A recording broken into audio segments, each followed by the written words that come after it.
Hello and welcome to everyone in VV education services Bhopal. आज हम इस क्लास में एमबीए थर्ड सेमेस्टर में फाइनेंशियल मैनेजमेंट का जो सब्जेक्ट है वर्किंग कैपिटल मैनेजमेंट, उसकी सेकंड यूनिट का जो फर्स्ट टॉपिक हमने पढ़े थे रिसाइवेबल मैनेजमेंट और उसके फैक्टर, अब हम यहाँ पर डिस्क्राइब करेंगे उसके ऑब्जेक्टिव को कि रिसाइवेबल मैनेजमेंट के ऑब्जेक्टिव क्या हैं। मतलब रिसाइवेबल मैनेजमेंट को हिंदी में बोलते हैं प्राप्य प्रबंधन। ऑब्जेक्टिव मीन्स होता है उद्देश्य। अब हम यहाँ पर जो प्राप्य प्रबंधन है रिसाइवेबल मैनेजमेंट है उसके ऑब्जेक्टिव को यहाँ पर डिस्क्राइब करेंगे। सबसे पहले हम यहाँ पर इसकी जो मीनिंग है या डेफिनेशन है उसके बारे में डिस्क्राइब करेंगे कि रिसाइवेबल मैनेजमेंट का ऑब्जेक्टिव क्या है।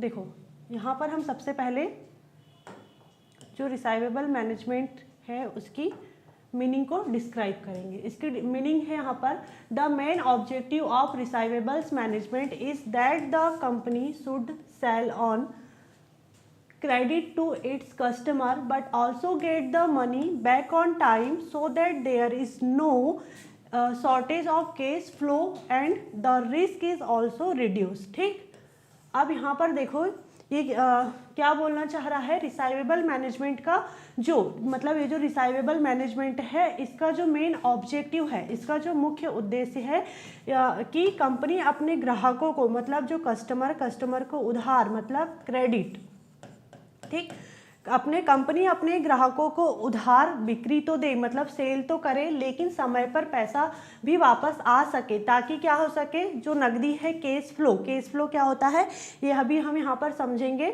जो नकदी है केस में कोई कमी ना आए और जो जोखिम है रिस्क भी कम हो।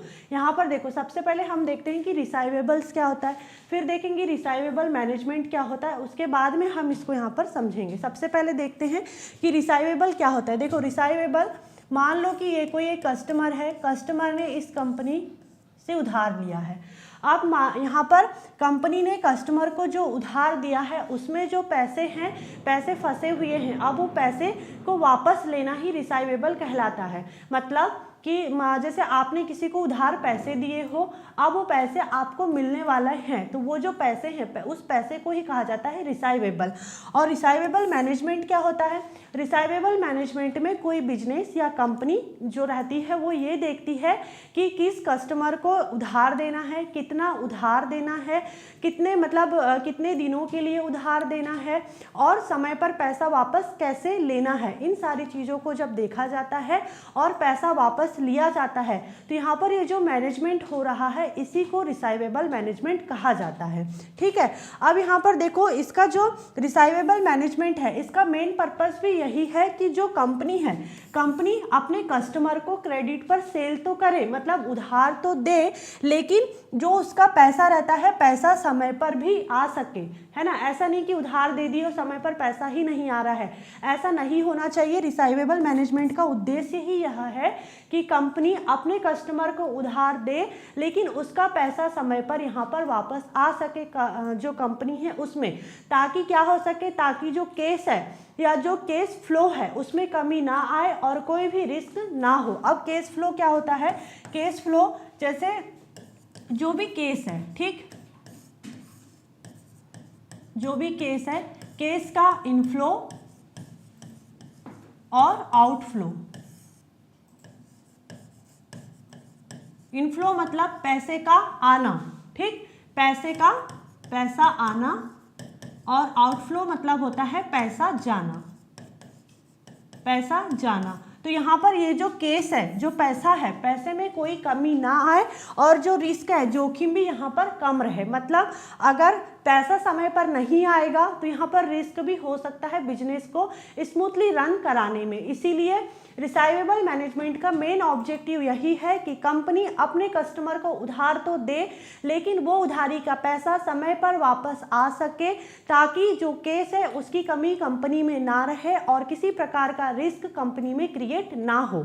ठीक, आगे देखते हैं। अब ग्राहकों को उधार देकर बिक्री बढ़ाना मतलब सेल को इंक्रीज करना। कस्टमर को यहाँ पर उधार तो दे दिए और उधार दे करके जो सेल है उसको इंक्रीज करना, लेकिन जो पैसा है, जो केस है, यहाँ पर केस सेफ हो और टाइम पर यहाँ पर पैसा वापस मिल जाए, यही होता है रिसाइवेबल मैनेजमेंट का ऑब्जेक्टिव। मतलब जो रिसाइवेबल मैनेजमेंट है उसका ऑब्जेक्टिव यही है कि कस्टमर को उधार तो दो, लेकिन उसका जो उधारी का पैसा है वो समय पर आना चाहिए, ताकि कंपनी का जो वर्क है वो स्मूथली चलता रहे और केस की कमी ना आए, किसी प्रकार का कोई रिस्क क्रिएट ना हो।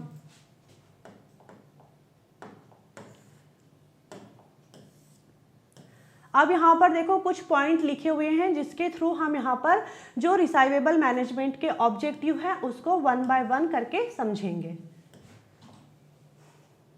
ठीक, तो फर्स्ट पॉइंट हमारा लिखा हुआ है इंक्रीज सेल।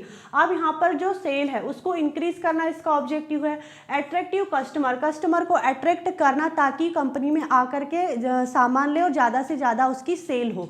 ठीक, इंश्योरिंग टाइमली कलेक्शन, मतलब उधार तो दे लेकिन समय पर जो पैसा है उसको कलेक्ट करना।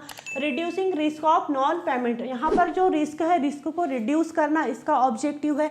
फिर मेंटेनिंग स्मूथ केस फ्लो, अब यहाँ पर जो केस फ्लो है, जो पैसा है उसकी कमी ना हो और जो वर्क है वो स्मूथली चलता रहे, इसका ऑब्जेक्टिव। वर्किंग कैपिटल को कंट्रोल करना, वर्किंग कैपिटल क्या होता है ये हमने फर्स्ट यूनिट में इसको बहुत अच्छे से पढ़े हैं। आगे अभी जब हम अंदर एक एक पॉइंट को डिटेल में पढ़ेंगे तब इसको अच्छे से समझेंगे। इम्प्रूव कस्टमर रिलेशन, अब यहाँ पर देखो जो कस्टमर का रिलेशन होता है वो इंक्रीज भी होता है और साथ में यहाँ पर वो लॉन्ग टर्म तक बने भी रहते हैं। इम्प्रूविंग प्रॉफिटेबिलिटी, अब यहाँ पर जो प्रॉफिटेबिलिटी है वो भी यहाँ पर इम्प्रूव होती है। कैसे इम्प्रूव होती है आगे हम एक एक पॉइंट को डिस्क्राइब करते हैं तब समझ में आएगा। फर्स्ट पॉइंट क्या है हमारा, इंक्रीजिंग सेल, मतलब जो सेल है सेल को बढ़ाना। देखो फर्स्ट पॉइंट हमारा सेल को बढ़ाना, इंक्रीजिंग सेल।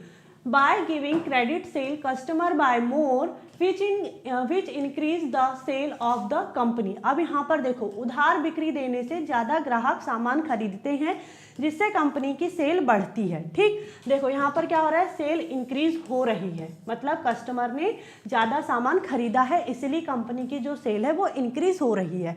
अब यहाँ पर देखो पहले के टाइम पर क्या होता था कि जो आईफोन जो कंपनी है उसके जो मतलब मोबाइल थे वो ज़्यादा सेल नहीं हो पाते थे, लेकिन अब ज़्यादा सेल हो पाते हैं क्योंकि जो कंपनी है, कंपनी यहाँ पर एक एग्जांपल के थ्रू बस मैं इसको बता रही यहाँ पर। तो यहाँ पर क्या होता है कि जो आईफोन की कंपनी है, जो कॉस्टली होते हैं उसके फ़ोन तो हर कोई नहीं ले पाता, लेकिन मान लो कि कंपनी यहाँ पर एक फैसिलिटी निकाल दे कस्टमर के लिए कि आपको कुछ दिनों के बाद में पेमेंट देना है या जीरो EMI पर आपको पेमेंट करना है, तो यहाँ पर क्या होगा, उसकी सेल इंक्रीज होने लग जाएगी और जो प्रॉफिट है वो इंक्रीज होने लग जाएगा। सेल भी इंक्रीज होगी तो प्रॉफिट भी इंक्रीज होगा। इसका एग्जांपल देखते हैं, एक मोबाइल शॉप है, वही मान लो कि एक आईफोन की शॉप है, 7 दिन बाद पेमेंट का ऑप्शन दे रही है। जो कस्टमर तुरंत पैसे नहीं दे सकते वे भी खरीद सकते हैं, तो क्या हुआ, सेल इंक्रीज हुई यहाँ पर, है ना। तो मान लो कि जैसे आईफोन कॉस्टली होता है, उसने यहाँ पर कस्टमर को ये ऑफर दे दिया कि आप कुछ दिन के बाद में पेमेंट कर सकते हो या जीरो EMI पर पेमेंट पे कर सकते हो, तो क्या हुआ, सेल इंक्रीज हो गई, मोबाइल ज़्यादा से ज़्यादा लोग यहाँ खरीदने लग गए। तो इसका ऑब्जेक्टिव मतलब जो रिसाइवेबल मैनेजमेंट है उसका ऑब्जेक्टिव यही है कि यहाँ पर जो कंपनी है या बिजनेस है उसमें जो भी स्टॉक है या इन्वेंट्री है उसका ज़्यादा से ज़्यादा सेल हो, सेल इंक्रीज हो। नेक्स्ट पॉइंट में दिया हुआ है हमारा अट्रैक्टिंग कस्टमर, कस्टमर को अट्रैक्ट करना। कस्टमर को अब कैसे कंपनी में सामान लेने के लिए अट्रैक्ट कर सकते हैं उसको देखते हैं। By giving credit customer are attract toward the company and new customers are added. अब देखो क्रेडिट देने से जो ग्राहक है कंपनी की ओर अट्रैक्ट होते हैं और नए ग्राहक भी जुड़ते हैं। ठीक है, अब यहाँ पर क्या होगा कि जैसे मान लो कि कोई कंपनी है,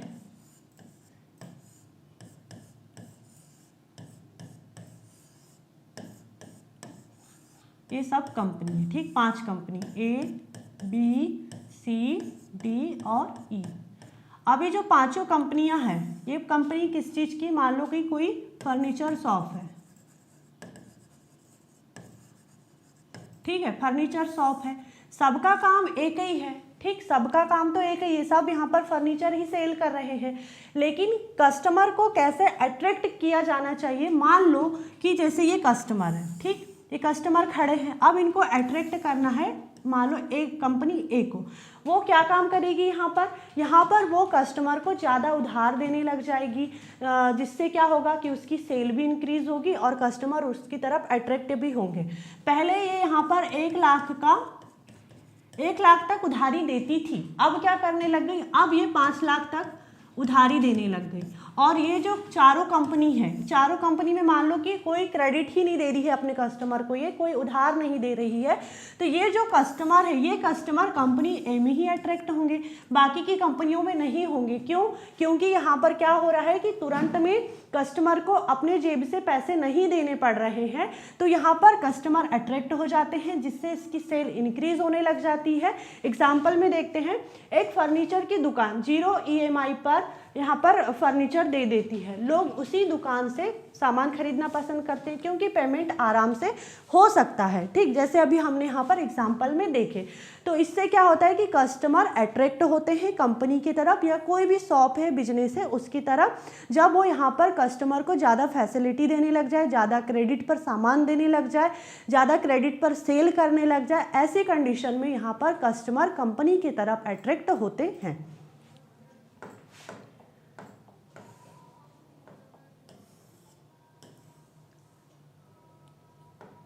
थर्ड पॉइंट में है टाइम पर कलेक्शन श्योर करना, मतलब इंश्योरिंग टाइम कलेक्शन। अब यहाँ पर देखो, lending money is fine but it's important to get it back on time, this maintenance cash flow, ठीक। अब देखो, उधार देना ठीक है पर पैसा समय पर वापस लाना जरूरी है, यह कैश फ्लो को बनाए रखता है। कैश फ्लो क्या होता है? कैश फ्लो पैसे का बाहर जाना और पैसे का आना, मतलब जो पैसा है, जो कैश है, उसका इनफ्लो और आउटफ्लो, है ना। अब यहाँ पर कंपनी अपने कस्टमर को उधार दे रही है, ठीक है, उधार देना ठीक है, लेकिन समय पर पैसा वापस भी तो आना चाहिए ना, तभी तो यहाँ पर कैश फ्लो है वो सही बना रह पाएगा। जैसे एग्जाम्पल में लिखा हुआ है कि एक कंपनी 30 दिन का क्रेडिट देती है अपने कस्टमर को, मतलब उसने अपने कस्टमर को 30 दिन का उधार दिया है कि आपको 30 दिन के बाद में पेमेंट ला करके देना है, ठीक। 30 दिन के बाद में इस कस्टमर को पेमेंट ला करके देना ही है, वापस करना पड़ेगा पैसे, और हर 30 दिन के बाद में वो रिमाइंडर भेजती है, जिससे पेमेंट क्या होता है, टाइम पर आता है। मान लो 30 दिन का टाइम दिए, 30वें दिन ही रिमाइंडर भेजेंगे, तो ऐसे में पेमेंट कभी आता भी है, कभी नहीं भी आता है। तो हम 25वें दिन मानते हैं कि रिमाइंडर भेज रही है कंपनी, ठीक है, 25वें दिन रिमाइंडर भेज रही है कंपनी, किसको? ये इस एम्प्लॉय को, क्योंकि इसने उधार पर सामान लिया है, ठीक। और 30वें दिन पर कॉल करती है, और 35वें दिन पर, 30 दिन के बाद, 30 दिन का टाइम दिया है, लेकिन 30 दिन के बाद में भी अगर पेमेंट नहीं देता तो 35वें दिन पर वो क्या करती है, लेट पेमेंट चार्ज लगा देती है। इससे क्या होता है, टाइम पर पेमेंट आ जाता है और कैश फ्लो भी सही बना रहता है। मतलब उधार दो ठीक है, कस्टमर को उधार दो ठीक है, लेकिन टाइम पर पैसा भी मिलना चाहिए, ताकि कंपनी का या जो बिजनेस है उसका कैश फ्लो सही बना रहे। नेक्स्ट पॉइंट देखते हैं, बैड डेप्ट के बारे में और गुड डेप्ट के बारे में हम यहाँ पर डिस्क्राइब करेंगे। इसमें जो 4th पॉइंट है, बैड डेप्ट को कम करना, reducing risk on non payment, ठीक है। An important objective of receivable management is also reduce the risk that customers will not pay. It means जो रिसाइवेबल मैनेजमेंट है वो एक जरूरी मतलब उद्देश्य है कि ग्राहक पैसा ना दे, ऐसा जोखिम को कम करना है। मतलब यहाँ पर ये जो रिसाइवेबल मैनेजमेंट है, रिसाइवेबल मैनेजमेंट का इम्पॉर्टेंट ऑब्जेक्टिव ये है कि कस्टमर जो, मतलब ग्राहक पैसा ना दे, मतलब कई बार होता है कि कस्टमर पैसे ही नहीं देते हैं, इस रिस्क को कम करना, ठीक। एग्जाम्पल, कंपनी पहले ग्राहक की बैकग्राउंड चेकिंग करती है, अगर ग्राहक विश्वसनीय है तभी उसे क्रेडिट दिया जाता है, मतलब बैड डेप्ट को कम किया जा रहा है। कस्टमर का बैकग्राउंड चेक किया जाता है, उसकी जो फाइनेंशियल कंडीशन होती है उसको चेक किया जाता है, उसका जो बैंक स्टेटमेंट होता है उसको चेक किया जाता है। सारी चीज़ों को चेक करने के बाद में यहाँ पर डिसीजन लिया जाता है कि जो कस्टमर है, कस्टमर को उधार देना है या नहीं देना है, कितना उधार देना है, सारी चीज़ों को तभी डिसाइड किया जाता है। अब यहाँ पर देखो, जो कस्टमर है वो यहाँ पर विश्वसनीय है, ट्रस्टेबल है, तभी उसको यहाँ पर क्रेडिट दिया जाता है, मतलब उधार दिया जाता है। क्रेडिट मीन्स क्या है, अभी सामान या पैसा ले लो और बाद में भुगतान करो, मतलब पेमेंट करो, मतलब बात वही है कि उधारी वाली, है ना। सामान ले लो और पैसा बाद में दो, मतलब उधारी। क्रेडिट मतलब उधारी ही होता है। बेड डेप्ट, अब यहाँ पर ये बेड डेप्ट्स को कम कर रहा है, ऐसे कस्टमर को वो मतलब हटा रहा है कि जो ट्रस्टेबल नहीं है, और जो ट्रस्टेबल कस्टमर है उनको ही यहाँ पर वो सामान सेल कर रहा है या क्रेडिट दे रहा है कोई भी कंपनी या बिजनेस। ठीक, अब यहाँ पर देखो, यहाँ डायग्राम में बना हुआ है बैड डेप्ट और गुड डेप्ट क्या होते हैं। देखो, बैड डेप्ट क्या है कि आपने क्रेडिट पर, उधारी पर कार ले लिए, ठीक है, कार ले लिए, और जो कार्ड डेप्ट है उस पर हाई लेवल का क्रेडिट ले लिए, उधार ले लिए, तो ये क्या है, बैड डेप्ट है। और गुड डेप्ट में क्या आता है, गुड डेप्ट में आता है, गुड डेप्ट में आता है जैसे एजुकेशन है, बिजनेस है, होम है, या कोई अगर प्रॉपर्टी अगर आप ले रहे हो तो ये क्या है, गुड डेप्ट है। अगर मान लो कि उधारी पर कार तो ले ली है, अब उसका मेंटेनेंस कैसे करोगे, उसके लिए भी उधारी करेंगे, नहीं, तो यहाँ पर ये जो है वो बैड डेप्ट है। आप एक अच्छा एजुकेशन लो, अच्छा एजुकेशन लोगे, अच्छी जॉब मिलेगी, अच्छी सैलरी रहेगी आपकी, एक बिजनेस खोलो, बिजनेस से आप प्रॉफिट अर्न कर पाओगे, घर बनाओ, अच्छा प्रॉपर्टी बनाओ, ये सारी चीज़ें आपको यहाँ पर पैसा बना करके देगी। और ये क्या करेगी, ये और आपको नीचे लेकर के जाएगी और कर्जे में लेकर के चले जाएगी, ज़्यादा क्रेडिट लेना पड़ जाएगा आपको। इसीलिए कई लोग होते हैं शो ऑफ करने के लिए ये सारी चीज़ें कर लेते हैं, खूब सारी शॉपिंग करेंगे, दिखावा करेंगे, तो ये सारी चीज़ें नहीं करना है, ये बैड डेप्ट है। और गुड डेप्ट क्या है, आप अच्छा एजुकेशन लो, अच्छी जॉब करो, और अच्छा सा बिजनेस करो, अच्छा सा घर बनाओ, अच्छी प्रॉपर्टी बनाओ, इन सारी चीज़ों में पैसा लगाओ। इन सारी चीज़ों के लिए अगर आप उधार ले भी रहे हो तो ये गुड डेप्ट ही है, लेकिन शो ऑफ करने के लिए अगर आप यहाँ पर क्रेडिट ले रहे हो तो ये क्या है, बैड डेप्ट है, आपको यहाँ ऐसा नहीं करना है।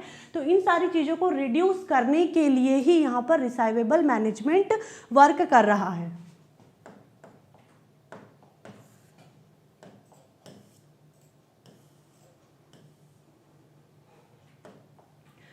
नेक्स्ट, कैश फ्लो स्मूथ रखना, मतलब maintaining smooth cash flow. Cash flow क्या है, वही पैसे का आना और जाना। The company must have sufficient cash to meet it day to day expenses. अब यहाँ पर जो कंपनी है, कंपनी के पास रोजमर्रा का जो खर्चा है, मतलब जो दिन प्रतिदिन का खर्चा है, एक्सपेंसेस है, डे टू डे एक्सपेंसेस है, उसको चलाने के लिए यहाँ पर पर्याप्त नगद, मतलब इनफ मनी होना चाहिए, इनफ कैश होना चाहिए। अब यहाँ पर जो एक कंपनी है, मान लो कि ये कोई कंपनी है, ठीक है, ये कंपनी है, इसका जो डेली का, दिन प्रतिदिन का डे टू डे एक्सपेंसेस क्या हो सकता है, जैसे एम्प्लॉय की सैलरी है, इलेक्ट्रिसिटी बिल है, वाटर बिल है, अगर ये कंपनी यहाँ पर रेंट पर है, ये बिल्डिंग अगर रेंट से लिए हैं तो इसका रेंट देना है, ट्रांसपोर्ट का खर्चा है ना, ट्रांसपोर्ट का भी खर्चा लगता है, और जैसे रॉ मटेरियल खरीदना है, मैन्युफैक्चरिंग का, बहुत सारे एक्सपेंसेस रहते हैं कंपनी के। तो इन सारी चीज़ों को यहाँ पर चलाने के लिए एक पर्याप्त पैसा होना चाहिए, तभी तो यहाँ पर कंपनी चल पाएगी, है ना। एग्जाम्पल देखते हैं, जैसे सैलरी, बिजली, कच्चा माल खरीदने का जो पैसा है, यदि कस्टमर टाइम पर पेमेंट करता है, कैश फ्लो स्मूथ रहता। इन सारी चीज़ों को चलाने के लिए इस कंपनी को क्या चाहिए, मनी चाहिए, पैसा चाहिए, है ना, पैसा चाहिए। अब ये कंपनी ने क्या काम करी, इस कंपनी ने यहाँ पर ये जो एक कस्टमर है, इस कस्टमर को उधारी दे दी। अब ये वापस रिटर्न पैसे सही समय पर पैसे ही ना दे, ये सही समय पर पैसे ही ना दे, तो ये सारे एक्सपेंसेस को कैसे हैंडल कर पाएगी, कैसे केस फ्लो स्मूथ रह पाएगा। इसीलिए यहाँ पर जो केस फ्लो है उसको स्मूथ रखने के लिए मतलब यहाँ पर जो एक कंपनी है उसको डेली एक्सपेंसेस के लिए इनफ पैसा होना चाहिए ताकि केस फ्लो सही से चल पाए। कस्टमर को उधारी दो लेकिन सही समय पर उससे पैसा भी वापस ले लो।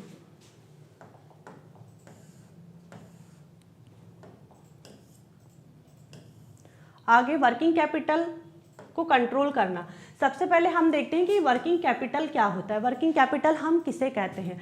वर्किंग कैपिटल किसी भी बिजनेस में या कोई कंपनी है उसमें जो भी डेली एक्सपेंसेस लगते हैं, जैसे मैंने अभी इसके ऊपर वाला जो पॉइंट मैंने पढ़ाई इसके पहले वाला, उसमें जो मैंने कंपनी के जो डेली एक्सपेंसेस बताई उसमें जो पैसा यूज हो रहा है उसी को कहते हैं वर्किंग कैपिटल। अब उस वर्किंग कैपिटल को कैसे कंट्रोल किया जाता है इसके बारे में देखते हैं। The amount of money locked up in a receivable cannot be used to the company for that long. जितना पैसा रिसाइवेबल में फंसा है वह उतने समय तक कंपनी के काम में नहीं आ सकता। मतलब यहाँ पर क्या है कि जो उधारी का पैसा है, किसी कस्टमर को यहाँ पर उधारी दिए तो पैसा तो कंपनी का लगा, कस्टमर का तो अभी कोई पैसा नहीं फंसा हुआ है। तो यहाँ पर उधारी में जो पैसा फंसा हुआ है वो जब तक यहाँ उधारी का पैसा वापस नहीं आ जाता तब तक वो पैसा कंपनी के काम में नहीं आ सकता। ठीक, Therefore, receivable must be realized within the shortest possible time. इसीलिए रिसाइवेबल्स को कम से कम दिनों में रियलाइज कराना होता है। मतलब जो यहाँ पर कस्टमर है जिसने उधारी पर सामान लिया है उसको कम से कम टाइम पर ये रियलाइज कराना होता है कि आपको पैसे रिटर्न करना होगा ताकि जो कंपनी है या जो भी बिजनेस है उसका केस फ्लो स्मूथ रह सके। यदि कंपनी 30 दिन की जगह 20 दिन में पेमेंट ले आए तो उसका वर्किंग कैपिटल मजबूत है। मतलब यहाँ पर 30 दिन से पहले 30 दिन का टाइम दिया था लेकिन उसने 20 दिन में ही, कस्टमर ने 20 दिन में ही पैसे ला करके दे दिया, तो क्या होगा, इससे केस की कमी नहीं आएगी, वर्किंग कैपिटल स्ट्रांग रहेगा। अगर कोई इमरजेंसी भी आ गई मान लो कंपनी में तो यहाँ पर उसको अपने अदर जो मतलब अदर उसकी वर्किंग कैपिटल है वो यहाँ पर इन्वेस्ट नहीं होगी।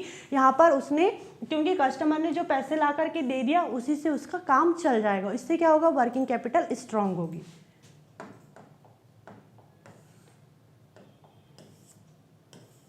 आगे कस्टमर रिलेशनशिप।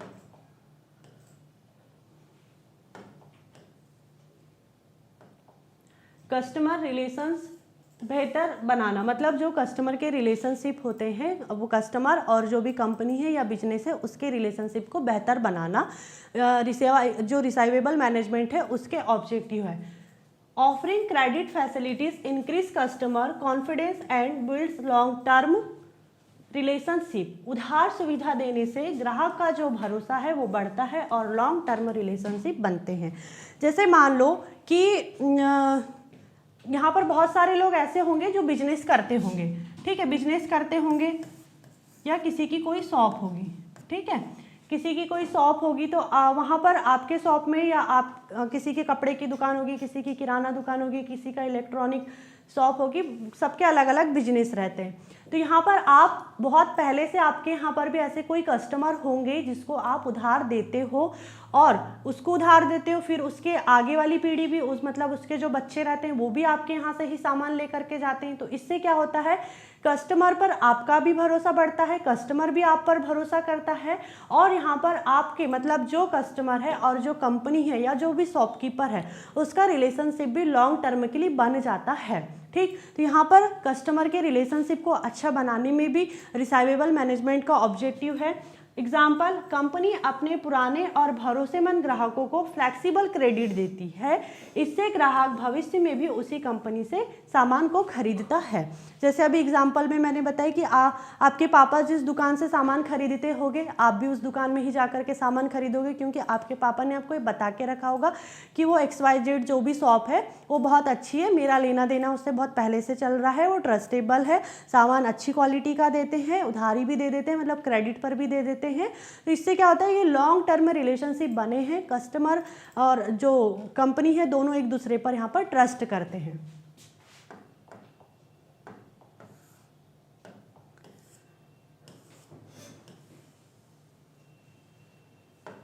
आगे लास्ट प्रॉफिटेबिलिटी बढ़ाना, मतलब इम्प्रूविंग प्रॉफिटेबिलिटी।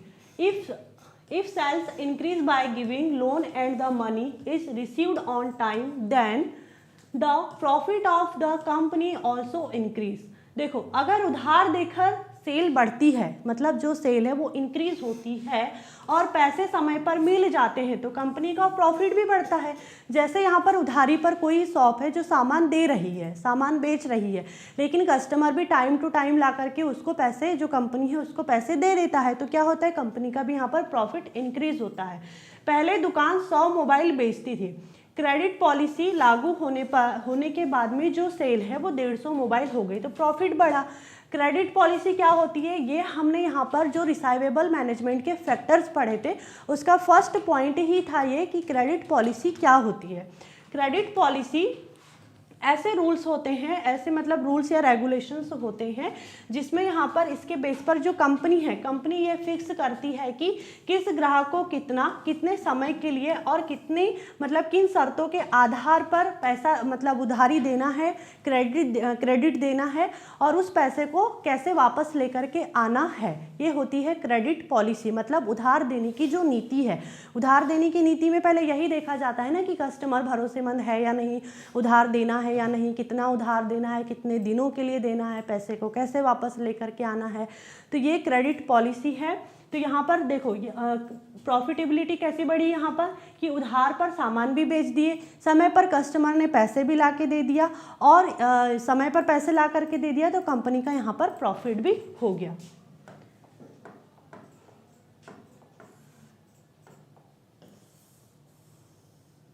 ठीक है, अब हम एक बार सारे पॉइंट को देख लेते हैं, जल्दी जल्दी रिवीजन कर लेते हैं इसका।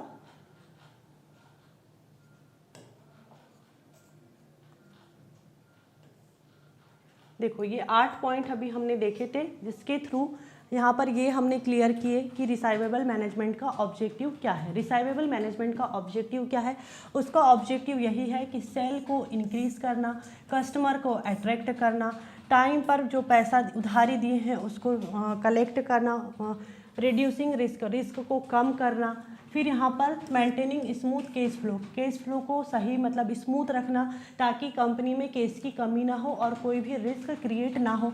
वर्किंग कैपिटल को कंट्रोल करना, वर्किंग कैपिटल अगर कंट्रोल रहेगी तो केस फ्लो भी स्मूथ रहेगा। इम्प्रूविंग कस्टमर रिलेशन, यहाँ पर जो कस्टमर का रिलेशनशिप है वो भी इम्प्रूव होता है अगर एक कंपनी कस्टमर को उधारी देती है, और इससे साथ में क्या होता है कि लॉन्ग टर्म के रिलेशन भी बनते हैं कंपनी के और कस्टमर के। इम्प्रूविंग प्रॉफिटेबिलिटी, अब यहाँ पर कंपनी ने उधार दी, उधार का पैसा उसको कस्टमर ने सही समय पर ला करके दे दिया, तो इससे क्या हो गया कि प्रॉफिटेबिलिटी भी इम्प्रूव हुई। तो ये जितने पॉइंट यहाँ लिखे हुए हैं इसके थ्रू हम कह सकते हैं कि जो रिसाइवेबल मैनेजमेंट है, रिसाइवेबल मैनेजमेंट का ऑब्जेक्टिव यही है कि एक कंपनी को स्मूथली चलाना, कस्टमर को उधारी देना, उससे समय पर, सही समय पर पैसे वापस लेकर के आना, यही इसके ऑब्जेक्टिव है। I hope this topic is clear and thank you for watching this video.